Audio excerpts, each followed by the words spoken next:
Hello AP SET aspirants, how are you? బాగా prepare అవుతున్నారా మీ ఎగ్జామ్ కోసం? సో నేను ఒక చిన్న స్ట్రాటజీతో వచ్చేసాను ఫిజిక్స్తో. సో ఫస్ట్ స్ట్రాటజీ చూసుకుందాం.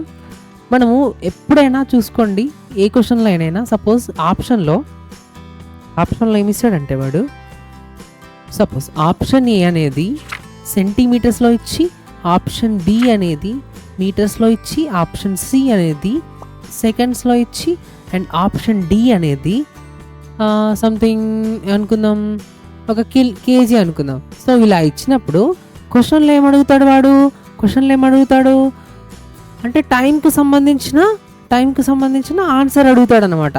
సో అప్పుడు ఏం చేయాలి, మీరు సాల్వ్ చేయకుండా, ఆ ఇచ్చిన క్వశ్చన్ని సాల్వ్ చేయకుండా, అక్కడ మనకు టైంకి యూనిట్స్ ఏంటి, అప్పుడు మనకి టైంకి యూనిట్స్ ఏంటి అయి సెకండ్స్ అన్నమాట. సో సెకండ్ ఉన్న ఆప్షన్ అనేది టక్కన మనం ఆన్సర్ చూస్ చేసుకోవాలి, అంతే. సో ఇలాంటి ట్రిక్స్ అనేవి మనం బాగా యూజ్ చేయాలి, ఇవి బాగా మీకు ఉపయోగపడతాయి. So thank you so much.